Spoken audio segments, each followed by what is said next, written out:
clase número 15, que se llama ejercicios de inferencia. ¿Ok? Vamos a empezar. Tenemos dos objetivos súper claros y concisos para esta clase. Número 1, comprender y analizar la propuesta de resolución de preguntas en torno a la habilidad de inferir. Como lo hemos hecho con todas y cada una de las habilidades que hemos trabajado, les voy a presentar una posible propuesta, es decir, usted ve si la hace o si no la hace, dependiendo cómo se le acomode. Todo va en base a su proceso de lectura. Entonces, vamos a ver como los pasos que hay que seguir para resolver un tipo de pregunta de inferencia y al mismo tiempo vamos a trabajar con ciertas preguntas para saber cómo sabemos cuándo es una pregunta de inferencia y cuándo no es una pregunta de inferencia. Porque lo que nosotros siempre hacemos es que si vemos la palabra se infiere o podemos inferir, decimos ya, esas son preguntas de inferencia y ninguna más. No, eso es mentira. Las palabras de inferencia no solamente son esas textuales, puede estar dicha de otra forma y aún así se le van a pedir que infiera. Entonces es bueno siempre poder identificar cuándo me están pidiendo inferir y cuándo me están pidiendo otra habilidad. Y nuestro segundo objetivo es ejercitar y repasar la habilidad de inferir en las preguntas de tipo PDT. Yo les envié la guía de apoyo, no me acuerdo el número, y les envié 3 textos. Hoy día sí o sí vamos a trabajar con el primero. ¿Ya? Y después yo les voy a mandar la respuesta del texto 2 y del texto 3 para que igual ustedes lo puedan ver con la guía. ¿Ok? Ya, esos son nuestros objetivos. Vamos a empezar primero con un repaso de lo que vimos ayer, porque es importante ver qué fue lo más fundamental y obviamente lo que nos va a servir para poder aplicar la clase de hoy. Ayer vimos que existen 3 tipos de inferencia, pero que la nueva PDT solamente evalúa la deducción y la inducción, ¿ya? Que son los dos posibles. Y al mismo tiempo trabajamos los tipos de información implícita, que tenemos el implícito semántico y tenemos el implícito pragmático, ¿ok? Entonces vamos a ahora recordar y poder resumir de mejor forma cada uno de ellos para ver qué es lo más importante que tenemos que recordar. En el tipo de información implícita, recordemos que el semántico tiene que ver con el significado de las palabras. Hay unas palabras que son súper clave y súper específicas que nos van a poder ayudar a poder inferir.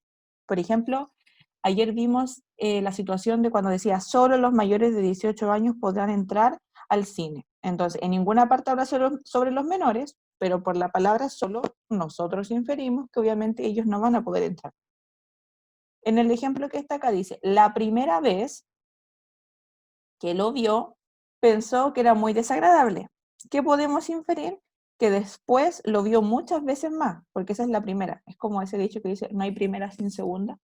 Hubiera sido muy distinto si hubiera dicho, la única vez que lo vio, pensó que era muy desagradable. Entonces, lo vio una vez y no lo vio nunca más. Pero en cambio, como hay primera, significa que una segunda y que sea una tercera. Entonces, eso lo inferimos a través de las palabras. El implícito pragmático tiene que ver con el contexto y con el conocimiento del mundo que ustedes tienen sobre la situación.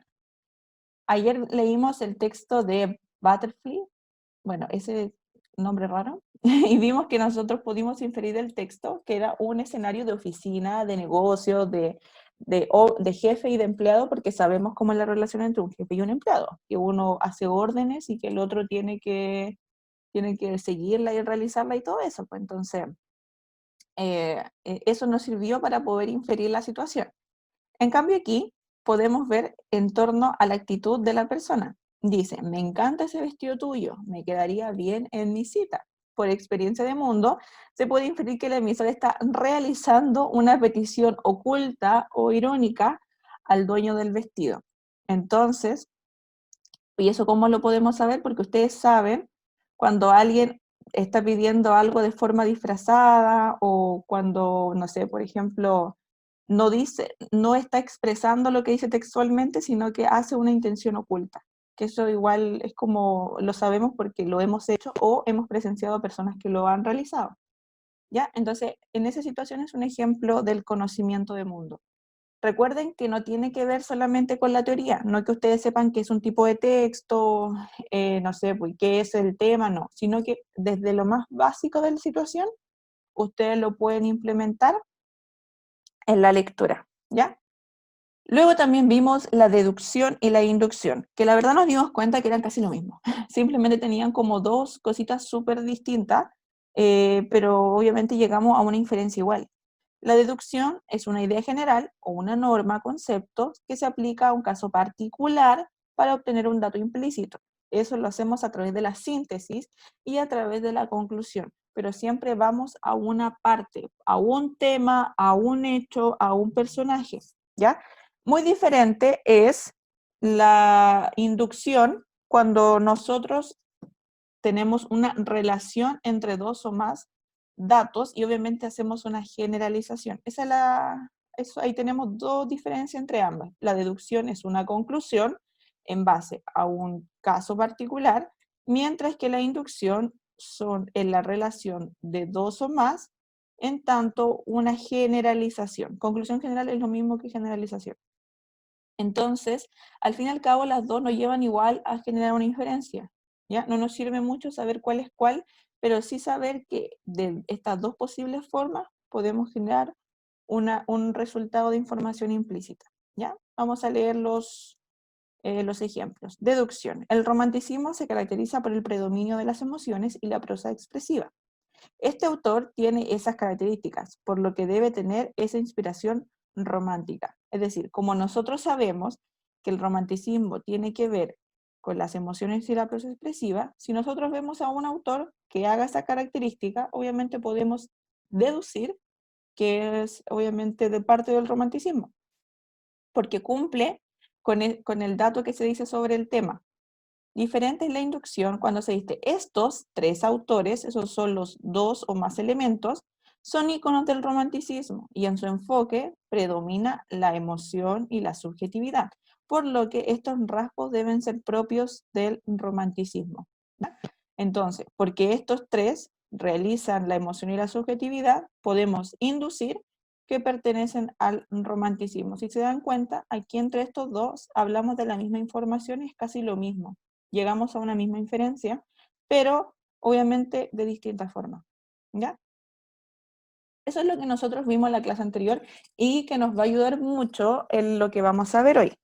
Para poder resolver una pregunta de inferencia, ¿qué vimos ayer? Que hay que ser, obviamente, una inferencia válida que tenga muchos argumentos y mucha solidez dentro del texto. Pero ahora yo les voy a dar, o decir mejor dicho, tres técnicas importantes que nosotros podemos desarrollar. Ahora, tampoco es que las técnicas sean obligatorias, sino que son herramientas que usted puede utilizar para crear una buena inferencia, ¿ya? La inferencia, como usted sabe, se ha tratado en diferentes tipos de facetas, ya no solamente en lo que es la literatura, la lingüística, lo gramático o lo que tiene que ver con el mundo del lenguaje, ¿ya? Pero como ustedes se tienen que enfrentar a tipo de texto, hay que verlo desde ese ámbito. Entonces hay que ver todo el tipo de información, analizar la información y ver de qué tanta calibre o de qué tanta importancia es la información que está en torno a la inferencia que queremos construir. Lo que vamos a hacer ahora es realizar criterios de evaluación en torno a la discriminación. O sea, tampoco es que ustedes vayan a discriminar, como dice la palabra, discriminar a la gente. No, sino que aquí se discrimina a la información. Es decir, esta información es buena, esta información es mala, esta información me sirve, esta no me sirve, esta es principal, esta es secundaria, esta es relevante. No, esto es irrelevante, mejor lo borro. A eso se refiere con que van a discriminar. Van a seleccionar qué información sirve y qué información no sirve. ¿Y cómo van a generar esa discriminación? En base a criterios de evaluación. ¿De qué forma yo voy a discriminar? ¿Qué voy a tomar en cuenta para decir que algo es bueno y que algo es malo? Tengo tres criterios: la suficiencia, la relevancia y la aceptabilidad. Esas tres técnicas me van a ayudar a mí a ver cuando algo me sirve y cuando algo no me sirve. En la suficiencia va de la mano con que obviamente tiene que ser suficiente, es decir, que llene, que lo deje satisfecho, ¿ya? Que no necesita más porque con eso le basta y le sobra. Por ende, esa inferencia tiene que estar basada en información que sea bastante, es decir, que sea harta información, bueno, dependiendo de la extensión del párrafo, porque si es un párrafo como de 3 líneas no hay mucha información que decir, pero que tiene que ser bastante de la que sale en ese sector. Y también tienen que ser aptos, es decir, que tienen que ser buenos para poder plantear la tesis o información implícita planteada. La inferencia no es una opinión, obviamente, pero sí es algo que usted va a proponer. Usted va a decir, esta es una inferencia y yo la voy a defender, y yo estoy diciendo que esta es la válida, que esta es la sólida y esta es la verdadera, ¿ya? Cuando usted ya elija una alternativa. Entonces alguien le va a preguntar, ¿y por qué crees tú que esa es la verdadera inferencia y no las otras? Entonces ahí usted va a defender su inferencia, va a decir por esta y por esta razón. Y dentro de esas razones tiene que ser suficiente. ¿Y cómo yo sé que mis razones para defender la inferencia son suficientes? Tengo que hacer la pregunta, ¿el texto ofrece datos suficientes para informarlo? ¿Cuánta información del texto está sosteniendo mi inferencia? Entonces, si yo creo y digo, no, sí, hay harta información que lo sustenta, hay harta información que se pone de base, entonces genial. Pero en cambio, cuando tenemos un tipo de inferencia como que, pucha, hay como poquita, como que no se habla mucho de eso, entonces ahí ya la empezamos a eliminar porque obviamente no es suficiente. La segunda técnica es la relevancia, es decir, que sea relevante, que sea importante, que sea imponente, ¿ya? Eso significa relevancia. Sí va de la mano con eso, pero lo más importante es que sea relevante en torno a la relación que tiene con el tema, ¿ya? Es muy raro que a usted le pidan hacer una inferencia de algo irrelevante o algo secundario, ¿ya? Generalmente todas las inferencias van en torno al tema y también al contexto del texto, ¿ya? Es decir, de lo que se habla en ese párrafo o de lo que se habla en todo el texto. Recordemos que siempre va a haber un tema central. Pueden haber como temas pequeñitos, pero siempre va a haber un tema más importante que el otro, ¿ya? Entonces, obviamente, la inferencia siempre va a ser en torno a eso, a los personajes principales, a la tesis, a la idea principal, etc. ¿Ya? Otra cosa que nos puede ayudar es que la información que nosotros vamos a inferir tenga relación con la intencionalidad del discurso o del texto. La intencionalidad es la función o finalidad, lo que vimos en la interpretación. Para ver si de verdad sabemos que tiene relevancia con estos tres elementos, tenemos que hacer las siguientes preguntas. ¿Tiene que ver con el tema? ¿Se relaciona con el tema? ¿Cómo es esa relación? Entonces ahí tenemos que ver si esa inferencia que nosotros vamos a defender tiene relación directa con el tema o no la tiene. Luego, ¿es coherente con la idea del texto? Ahí podemos ver cuando una inferencia contradice la idea del texto, está muy rebuscada la idea del texto, porque hay veces que el tema repone como oraciones buenas que se ven súper como aceptables, pero contradicen la información del texto, o dicen como lo mismo, pero dicho con otras palabras, y una palabra rompe la coherencia. Entonces ahí tenemos que analizar cada una de las palabras para darnos cuenta de que obviamente eso no es coherente, no es relevante y lo tenemos que eliminar. Nuestra última técnica es la aceptibilidad, que sea aceptable. La tesis o información implícita planteada debe ser verosímiles. ¿Qué significa verosímiles o verosimilitud? ¿Alguien sabe lo que es verosimilitud? ¿Verdadero? Bien, Cristóbal, verdadero. ¿Qué otro sinónimo? Décimas. ¿Qué otro sinónimo se le ocurre? Verdadero. ¿Qué más? Honesto. No sé. Ya podría ser. Válido. Real, concreto. Válido, real, bien. Significa que algo verosímil es algo concreto, es algo real, algo que se cree. Que, o sea, no es una falsedad, no es algo como que posiblemente pueda ser mentira, no, sino que sea creíble y que obviamente la persona al leerlo va a estar totalmente correcto y no es que diga, oh, esta inferencia así como que si la miráis de esta forma sirve, pero si la miráis acá como que no, hay como momentos en el cual no la creí, no. Una inferencia aceptable tiene que ser aceptable por cualquier mirada que se le dé. Si hay algún momento en el cual ustedes leen una alternativa y dicen, hoy como que esta podría ser, pero como que no me llena. Ahí ya hay como algo malo porque una inferencia no puedes no llenarlo. Lo mismo que la suficiencia, van de la mano. Ahora, ¿cómo yo sé si una información es verosímil? Tengo que ver si obviamente el razonamiento o el juicio que usted hizo a través de la comprensión del texto está correcto o quizá está vago. ¿Ya? Entonces hay que hacer esa pregunta, ver si de verdad esa información o esa inferencia es verdadera en su relación con el texto. ya con su relación con el texto y también con el contexto.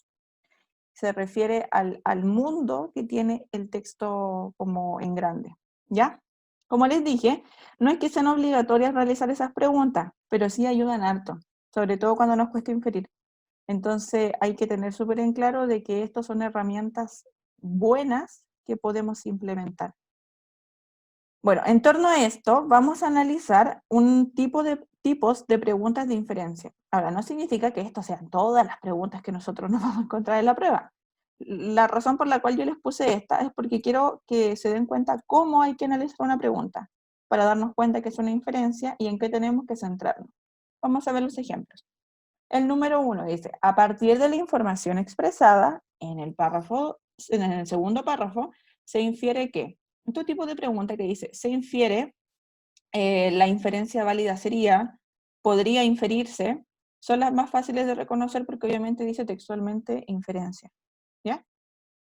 Entonces ahí ya identificamos que hay que inferir. Ahora, ¿hay que inferir de todo el texto o hay que inferir de un elemento específico? En este caso tenemos que inferir el segundo párrafo, alguna parte del segundo párrafo o todo el párrafo completo.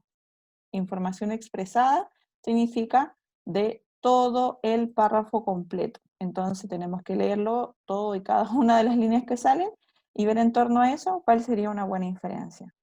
Siempre la pregunta nos va a decir en qué parte del texto tenemos que centrarnos para poder generar la inferencia, ¿ya? Pregunta número 2. Sobre la solución que el conde Lucanor dio a su problema, podemos deducir que lo mismo, deducir, ahí vemos que la pregunta de inferencia no siempre va a tener ese verbo, también puede tener el verbo deducir o también puede tener el inducir. Cualquiera de los dos se puede realizar una buena inferencia, ¿ya? ¿Y qué tenemos que hacer acá?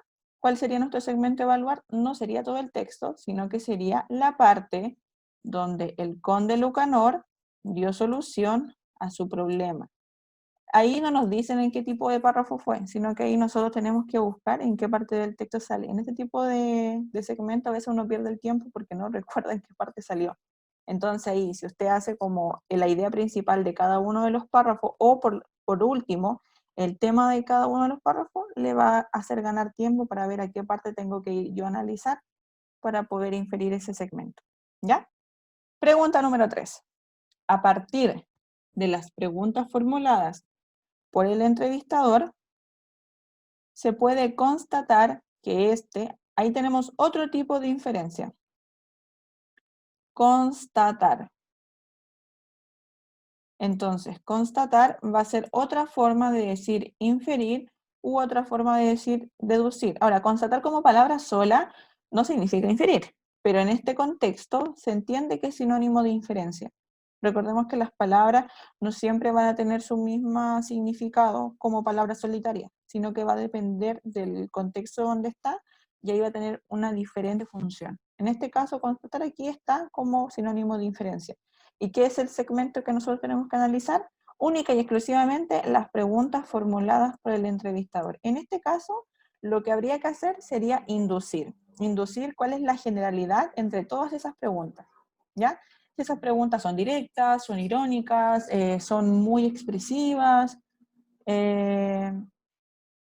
así podría ser, ¿ya? Entonces ahí sería bueno generar una inducción en torno a la generalización.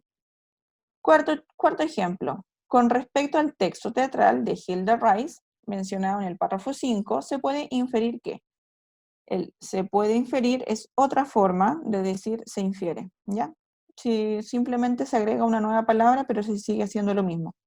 Entonces, aquí que nosotros hacemos, ir viendo, dice, con respecto al texto teatral de Hilda Rice, ese es el texto completo, pero vemos que hay una coma y dice, mencionado en el párrafo 5, entonces solamente nos enfocamos en el párrafo 5, pero exclusivamente lo que dice ese párrafo de Huidobro. Por ejemplo, en la pregunta número 1, la que está en rosado, era de todo el párrafo. En cambio aquí nos dicen que solamente es del párrafo 5, pero cuando sale Huidobro. Así que analizar ese tipo de preguntas también nos puede ayudar a ver si son de inferencia y también, cuando ya sabemos que tenemos que inferir, en qué segmento nosotros tenemos que centrarnos. ¿Ya? Chicos, hasta ahí.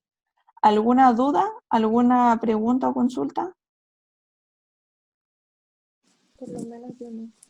Personalmente yo tampoco. Ya, entonces se Así entiende que todo bien.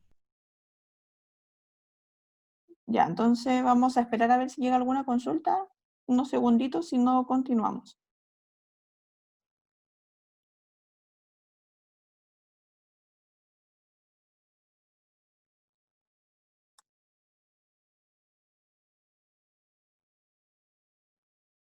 Profe, Dígame. por ejemplo, no sé si será una duda, pero obviamente si dice deducir y la otra inducir, ¿qué dijo usted? Inducir, ¿cierto? Ujú. Obviamente si no dice deducir tenemos que sacar conclusión y en inducir lo general. Sí, en Aplicar ese como, no sé cómo se dice, ese como término. sí, ahí tendrían que aplicar eso. Ahí les serviría saber qué es deducir y qué es inducir. Pero si no se acuerda, igualmente sabe que es una inferencia. Entonces, sí o sí, es muy difícil que el de hombre le ponga una inferencia por conclusión y una inferencia por generalización. Ahí sería como muy cruel de parte de ellos. Pero no, eso nunca lo han hecho y no creo que lo hagan ese tipo de pruebas. Así que lo único que podrían hacer, o sea, si saben que es a través de la conclusión, realícenlo desde esa visión, pero igual tienen que elegir la inferencia que sea más válida y que sea más sólida. Porque lo que hace el TEMRE con este tipo de preguntas es que ponen como diferentes tipos de inferencia, pero no ponen todas correctas o no ponen todas que sean fundamentadas. Hay algunas que son muy vagas, que son como muy rebuscadas o son, no sé, como muy raras o no tienen coherencia con el texto. Entonces, esas obviamente las vamos a ir eliminando. ¿Ya? Ya, profe, gracias. Nada se preocupe, ya. Vamos entonces a ver la última parte. Sería la propuesta para resolver una pregunta de inferencia, que la verdad no está muy alejada de todo lo que hemos trabajado, sino que aquí simplemente se le entregan como pasos, como unos pasos a seguir para poder realizarlo. ¿Ya? Así que voy a cambiar a la pluma para poder explicar esto. Ya. Bueno, al igual que hacemos en todas las habilidades que hemos trabajado, lo primero que tenemos que hacer, así antes de realizar este paso, es hacer una lectura analítica. Esto siempre tiene que hacerse, chicos. No es que lo hago con algunos textos y con otros no lo hago. No, lo ideal es hacerlo con cada uno de los textos porque es la única forma en la cual ustedes validan que entendieron lo que leyeron.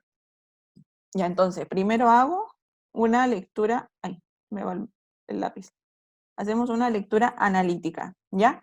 Luego de que nosotros ya comprendimos lo que obviamente comprendemos y sabemos que nos estamos enfrentando a una pregunta de inferencia, porque ya la reconocimos y también sabemos cuál es el segmento que tenemos que ver, si es un párrafo, si es las preguntas, si es un personaje, si es un hecho, tenemos que sintetizar el fragmento, ¿ya? O el elemento que tenemos que ver. Y eso nosotros lo reconocemos cuando analizamos la pregunta que nos están pidiendo, ¿ya? Eso es fundamental para saber, porque si yo me pongo a analizar todo el texto, pierdo tiempo. Por cada pregunta es un mundo, entonces enfóquense en una sola pregunta y cuando ya la terminen, pasan a la otra.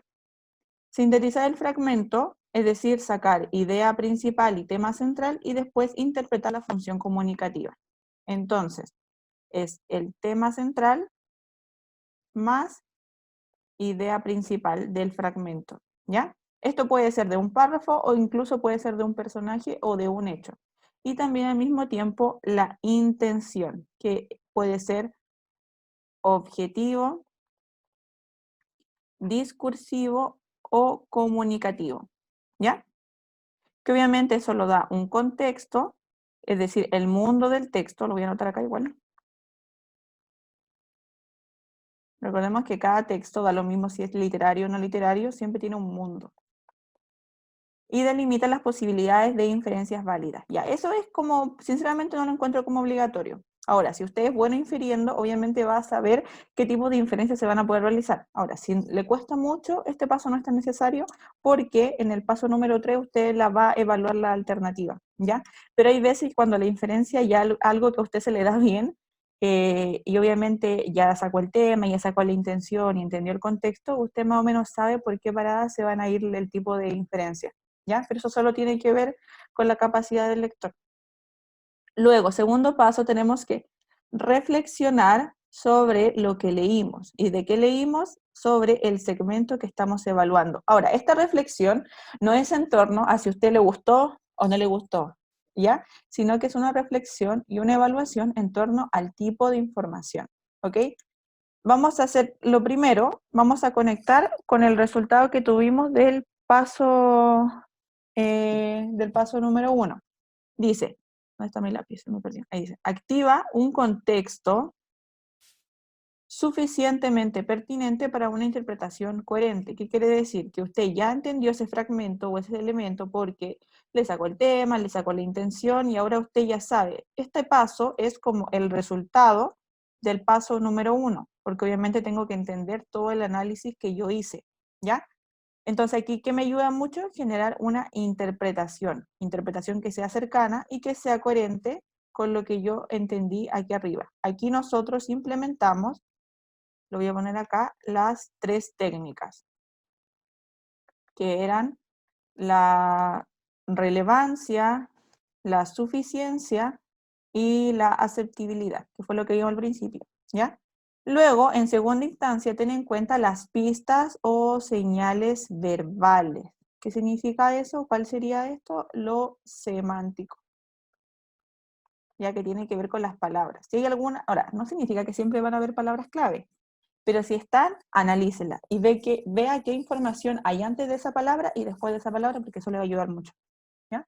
Pero no significa que siempre hay algunas veces cuando en el texto no hay como palabras fuertes, pero si la hay, obviamente utilícela, sobre todo si usted sabe qué significa ese conector o qué significa esa palabra en específico, le va a servir harto, así que utilice lo que usted sabe. ¿Qué tipo de palabras podemos ver ahí? Conectores, marcadores discursivos, puntuaciones, signos de exclamación, signos de pregunta, tipografía que tiene que ver con los textos que trabajan con imágenes y con colores, el tono del texto, registro, etc. ¿Ya? Pueden ser todo eso. Y la última dice, considera la información procedente del contexto y sobre todo del conocimiento de mundo. En esta parte tenemos que ver lo pragmático, ¿ya? Es decir, todo el conocimiento que usted ha adquirido a través de su práctica como lector y su práctica como estudiante, ¿ya? Nuestra última alternativa, o sea, nuestro último paso es analizar las alternativas, ¿ya? Lean todas las alternativas, lo voy a poner acá, todas las alternativas.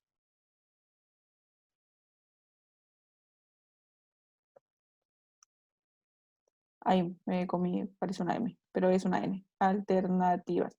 ¿Por qué? Porque siempre hay que descartar todas, o sea, hay que descartar todas las que no nos sirven para estar convencidos de que es solamente una. Porque hay veces que pasa, y se lo repito siempre, de que uno lee las 3 primeras y dice, ah, sí, esta está correcta, no tengo que leer más porque sé que esta no. Léalas igual, para que tenga más convencimiento de la que usted eligió, sea la buena. O también podría encontrarse de que lee otra que lo convence aún más de la que ya lo tenía convencido. Así que siempre hay que leer todas las alternativas. Y a cada una de ellas, como resultado de lo que hicimos anteriormente, tenemos que ver cuál alternativa presenta una inferencia válida que cumpla con todo lo que vimos anteriormente y obviamente según la información del texto, en específico con el segmento evaluado. Si se dan cuenta, el proceso de propuesta para resolver un tipo de inferencia no es tan complejo y tampoco es muy distinto de lo que hemos trabajado hasta ahora en la clase anterior y en esta. Así que es simplemente que se ordena qué hay que hacer primero, qué hay que hacer después y qué hay que hacer al final. Ya, ojalá no me haya quedado muy confuso el tema de rayar con el texto ahí.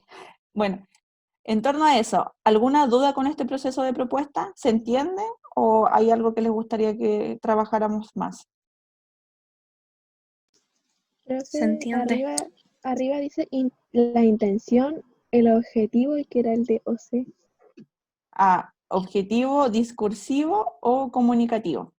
Ah, ya. Ya, entonces, ¿ninguna duda? ¿Algo que les gustaría que trabajáramos más o algo que les dé otro ejemplo para que se entienda mejor? No sé. Profe, ¿Mm? así Di- como para, no tan futuro, pero así como próximamente, cuando terminemos de pasar toda como esta estrategia, Ujú. ¿podría ser una guía con cada estrategia? Si es que se puede. Así como para repasarlo en forma general. Sí, mira, lo que yo tengo planeado para las próximas semanas es la otra, vamos a ver las últimas habilidades que nos quedan, que es evaluar y reflexionar, que la verdad son súper cortitas, así que una semana la hacemos.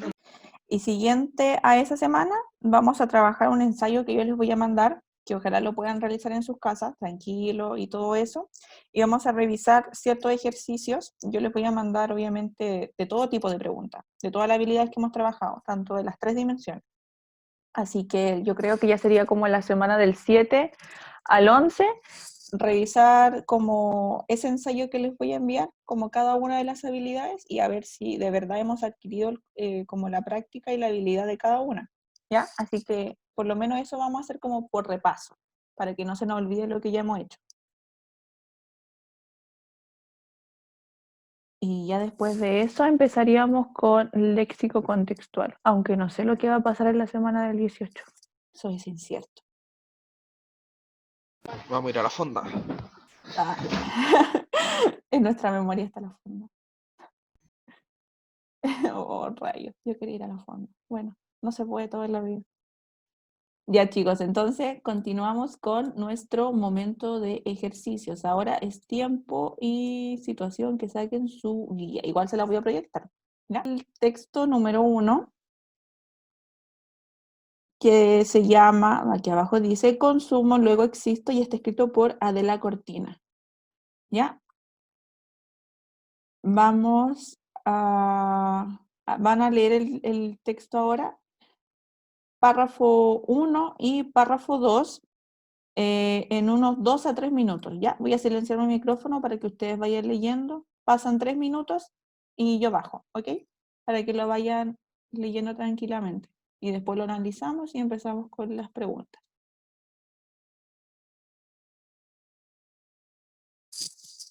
Ya, por mientras, la mayoría va, o sea, los que todavía no terminan, para que vayan con su lectura, vamos a hacer unas preguntas para ver si entendimos y comprendimos lo que acabamos de leer.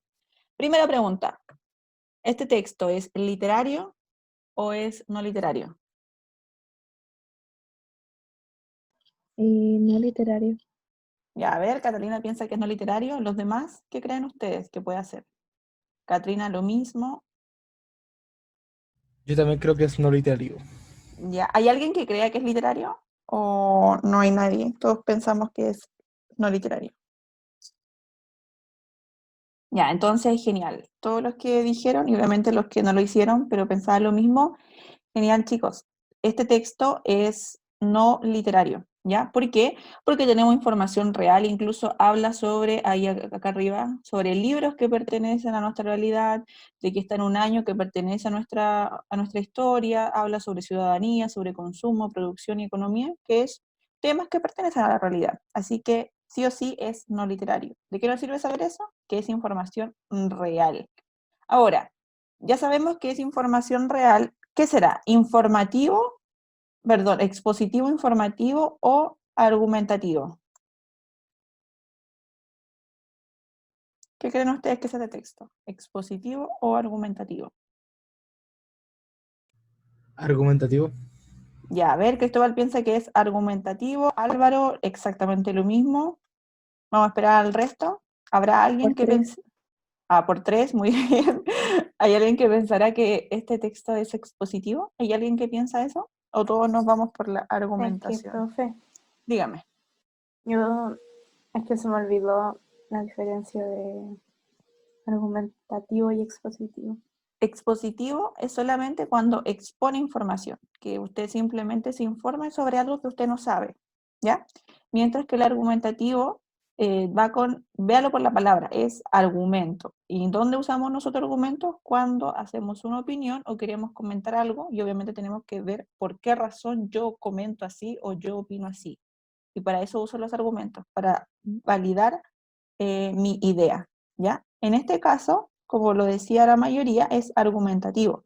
Y vamos a sacar ahora el lapicito que está aquí para poder ir subrayando las partes que nos dicen a nosotros que este texto es de ese, va en esa clasificación. ¿Ya? Dice, en este libro se trata de plantear, es decir, que plantea una idea, una tesis, que sería la necesidad de que las personas seamos ciudadanos de nuestra propia comunidad, ciudadanos de nuestra propia tierra. Esa sería la idea a plantear y todo lo que está acá son argumentos. Vamos al párrafo número 2. En el siglo XXI debiera, palabra clave y palabra que siempre se usa en los argumentos, ser el siglo de la ciudadanía. Es que tenemos que ser nuestros propios señores. ¿Por qué vemos que es una tesis? Porque alguien puede pensar igual que ella, como también puede haber personas que piensen distinto. Esa es la diferencia entre una opinión y un hecho. Esto es la forma de ver la vida de ciertas personas, mientras que lo expositivo es la forma de ver la vida de todas, porque obviamente es real, nadie puede pensar que eso no existe. Y todo lo que está acá es los argumentos que lo sustentan. Párrafo número 3 dice, dentro de la dimensión económica existe un ciclo formado por la producción, el intercambio y el consumo. Las cosas primero se producen, después se intercambian y luego se consumen. Y vamos a verlo de arriba igual. Entonces todo eso es una idea y todo lo que está acá son los argumentos, ¿ya? Y obviamente la tesis se vuelve a repetir aquí al final, que es la economía sobre la producción se puede trasladar tal cual al consumo, ¿ya? Que se vuelve a repetir la misma idea pero dicha de otra forma. Y el párrafo 4, que yo creo que si a usted le cuesta mucho identificar el tema de la argumentación, el párrafo 4 es argumentativo por donde se le mire, sobre todo porque empieza con esta palabra clave, el creo. En un texto positivo usted jamás, pero jamás de los jamases va a encontrar el yo opino, yo creo, yo considero, eh, yo quiero, no. En cambio, en el argumentativo es muy probable que la encuentre. ¿Por qué? Porque obviamente está defendiendo una idea que el emisor piensa, ¿ya? Entonces, esta es una idea que piensa Adela Cortina. Y ella obviamente escribió esto para defender su idea. ¿Y cuál es la idea del párrafo 4? Que las personas podamos ser ciudadanos económicos, tenemos que ser también ciudadanos de consumo. Y todo lo que está acá son argumentos.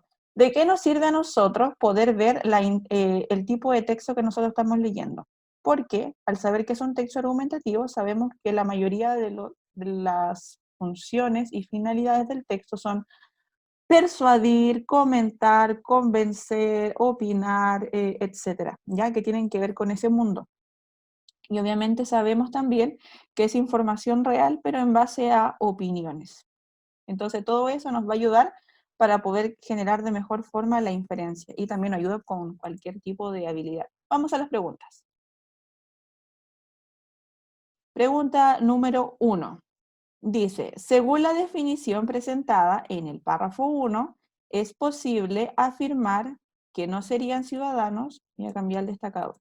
¿Cómo sabemos que esta es una inferencia? Porque dice, es posible afirmar, ¿ya?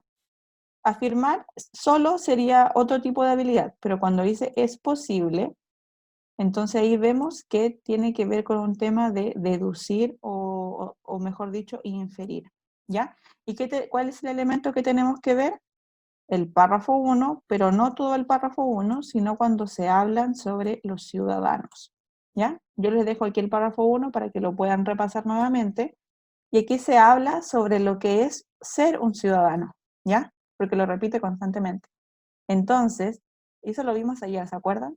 Entonces, ciudadano es ser una cosa, es ser de una forma. Entonces, ¿cuál de estas alternativas no podría ser un ciudadano? En base a lo que se dice en el texto. ¿Cuál creen ustedes que no podría ser un ciudadano?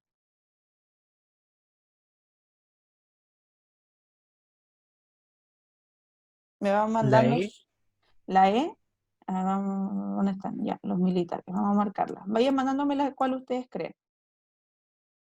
¿ya? Y antes de ver cuál es la respuesta correcta, vamos a analizar el texto.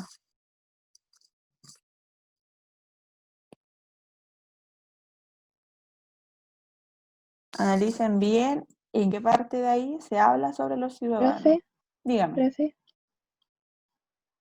dígame. lo que pasa es que como estoy recién entendiendo, la B igual, sí, la B igual podría ser, ¿La B? sí, porque en un momento, obviamente basándome, dice el que no es vasallo, el que es dueño de su vida, Ya. después de algo acá, que dice que, pero la hace con los que son iguales que él en el seno de la ciudad, y ellos Ujú. literalmente están encerrados, Y no, están no en voy, un recinto, o sea, no sé, es como, no voy estoy a, segura. no voy a Yo decir pensé nada, exactamente lo mismo, estoy para la embarrada. no voy a decir nada, pero va muy bien. Es que es complicado, o sea, porque como que primero leí y dije que esto, que, pero es complicado. La diferencia es que casi todas las alternativas, porque hay solo una, casi todas tienen como un jefe. Pero hay una parte del texto, que es la que usted dijo, que es la que nos va a ayudar a ver cuál podrían ser ciudadanos y cuál no podrían ser. Mientras ustedes siguen como viendo, vamos a resaltar todo lo que se dice del ciudadano. Dice, ciudadano es aquel que es su propio señor, ¿ya? Junto a sus iguales. Es decir, que quizás lo que ese ciudadano hace lo puedan hacer otros, ¿ya?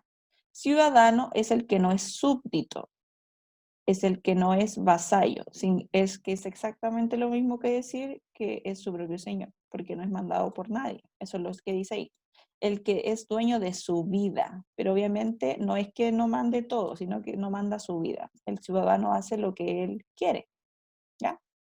Ciudadano es el que hace su vida. Cuando hablamos de vida es la vida misma, pero obviamente la vida tiene muchas cosas. Uno es familia, uno es amigo, uno es trabajador, en el caso de ustedes estudiante, pero la hace con los que son iguales a él en el seno de la ciudad. Significa que pertenece a una sociedad y a un grupo de personas, ¿ya? Pertenece, y obviamente pertenece a un grupo, y todo ese en el grupo vale lo mismo y contribuyen a lo que es la ciudad, o a la sociedad, mejor dicho, que eso fue lo que dijo Catalina. Entonces, en base a eso, ¿cuál de los que están acá no podría ser ciudadano? ¿Cuál de estos no son dueños de su vida? ¿Cuál de estos son súbditos? ¿Cuál de estos no participan dentro de la ciudad? Entonces, ahí estaría su respuesta correcta. Ver cuál de aquellos no cumple con lo que es ser un ciudadano. A ver, Profe, dígame. los reclusos son los presos. Sí, los que están en la cárcel. Entonces la B. Ya la voy a Es que marcar. no puedo escribir. No, no se preocupe. Ya, entonces Fabián, Mariana y Catalina piensan que es la B. Ahí la marqué. O sea, sí puedo escribir, pero es que estoy ocupada. No, no se preocupe. Y entonces vamos a analizar esta. Los políticos tienen un jefe, que en este caso sería el presidente, ¿ya? Pero sí son dueños de su vida porque ellos cuando no quieran ser políticos lo pueden dejar de ser y dedicarse a otra cosa, porque son dueños de su vida. Así que lo sacamos, ¿ya? La C, las amas de casa. Las amas de casa no tienen dueño porque nadie las manda. Así que, y obviamente si ellas quieren en cualquier momento pueden ir a trabajar o pueden hacer otra cosa porque son mujeres libres. Así que esa la eliminamos inmediatamente, ¿ya? La E, los militares, exactamente lo mismo que los políticos. Ellos tienen un jefe que sería el coronel, el capitán, no sé cómo será esa jerarquía, pero si ellos en algún momento quieren dejar de ser militares, pueden hacerlo igual. Obviamente hay un proceso para dejar de serlo, pero es su vida. Ellos eligieron estar ahí, no es que se les haya obligado. Bueno, no a todos, ¿ya? Así que eso lo eliminamos. Los sacerdotes, el jefe de los sacerdotes es Dios, sí, creo que sí. El Y obispo. es que yo no sé mucho sobre él, pero entonces él sería su jefe. Pero los sacerdotes eligieron estar ahí, no es que nadie los haya obligado a realizar esa orden y obviamente ellos también pueden hacer cosas en su vida, obviamente con restricciones, pero ellos aceptaron esas restricciones. Ellos aceptaron vivir esa vida así. Ellos lo decidieron porque son dueños de su vida. Así que obviamente lo eliminamos, ¿ya? En cambio, los reclusos, ellos no decidieron estar recluidos. Ellos, aunque quieran salir, no pueden hacerlo porque obviamente no son dueños de su vida en el momento en el cual están recluidos en un territorio donde no pueden salir. Así que esa sería nuestra alternativa correcta, ¿ya?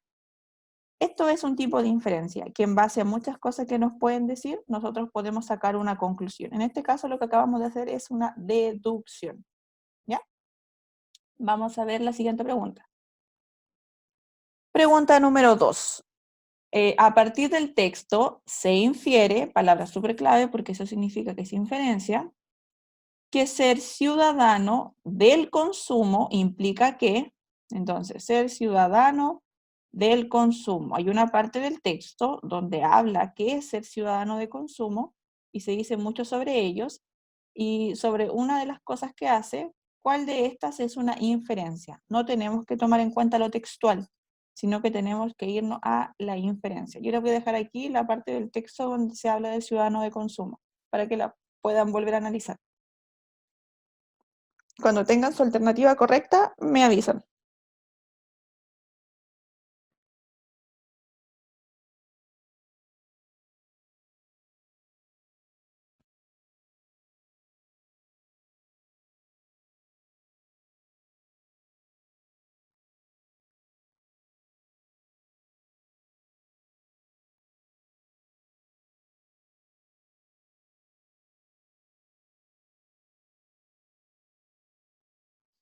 Ya, a ver, Cristóbal me dice la C, la voy a marcar.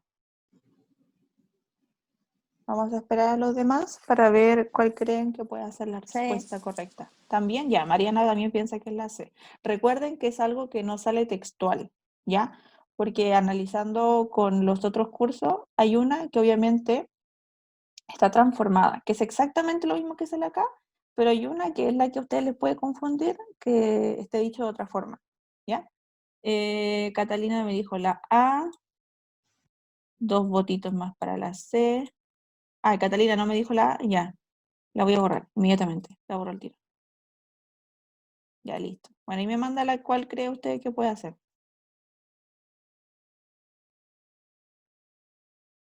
Ya los demás vayan mandándome sus alternativas mientras analizamos este segmento. Dice, creo que para que las personas podamos ser ciudadanos económicos, tenemos que ser también ciudadanos de consumo.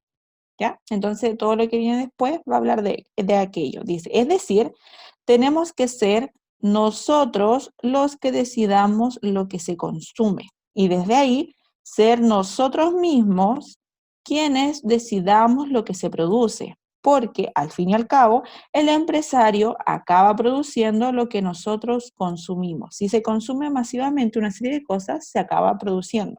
Si queremos ser protagonistas de nuestra vida, tenemos que acabar siendo protagonistas de la producción. Desde el consumo de una serie de cosas se producirá lo que nosotros consumamos y entonces seremos verdaderamente nuestros propios dueños. Súper cierto. Todo lo que se vende es porque la gente lo compra. Esa es la libre demanda. Ya, vamos a ver entonces esta pregunta. Vamos por la E. Dice, los productores determinan la forma en la que el ciudadano consume. La eliminamos inmediatamente porque es todo lo contrario. Con esto no es coherente, así que lo eliminamos. La D. El ciudadano se constituye como un sujeto político al determinar su consumo. Ya, esta es una inferencia, sí, pero muy rebuscada, porque obviamente nunca se habla de la política, pero obviamente todo lo que es política es una acción dentro de nuestra vida. Así que la vamos a dejar como posible, porque obviamente hasta ahora es la mejor, aunque llevamos solo 2 alternativas. Vamos a la C, que fue la que ustedes me dijeron.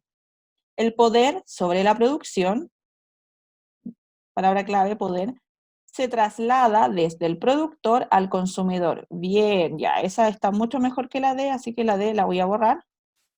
Y nos quedamos hasta ahora con la C, porque obviamente es exactamente lo mismo que se dice acá, pero esta sería una inferencia de lo que ocurre o de lo que se plantea. B, la producción funciona como una campaña política, una campaña política para lograr el favor del ciudadano. Exactamente lo mismo que la D, es una inferencia muy rebuscada, no es sólida, no es suficiente, así que la eliminamos. A. La ciudadanía siempre tiene el poder sobre sus decisiones de consumo. Aquí la palabra clave es siempre, porque ninguna parte dice que siempre lo tiene, que siempre obviamente lo va a hacer. E incluso sus decisiones de consumo es otra forma de decir lo que sale acá. Esta pregunta, o sea, esta alternativa tiene una parte de inferencia errónea y también tiene una parte textual. Así que por ese motivo la eliminamos. La A era el distractor. Y en este caso nos quedamos con la alternativa C, que fue la que ustedes me dijeron. Esa sería nuestra alternativa correcta. Siempre el poder de la producción va en manos del consumidor. ¿Ya?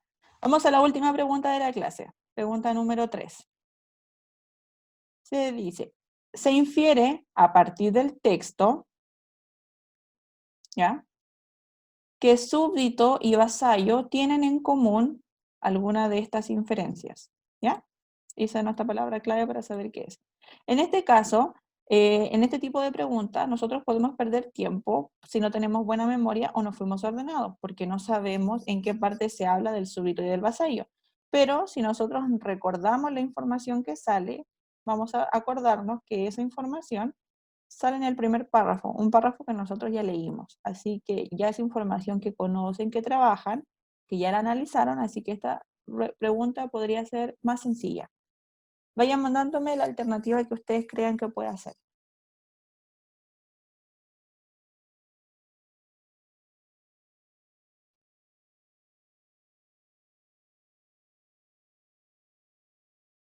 A ver, Cristóbal me dice la B. Y Catrina igual. Voy a marcarla al tiro. 1 y 2. Simón también piensa que es la B, ya.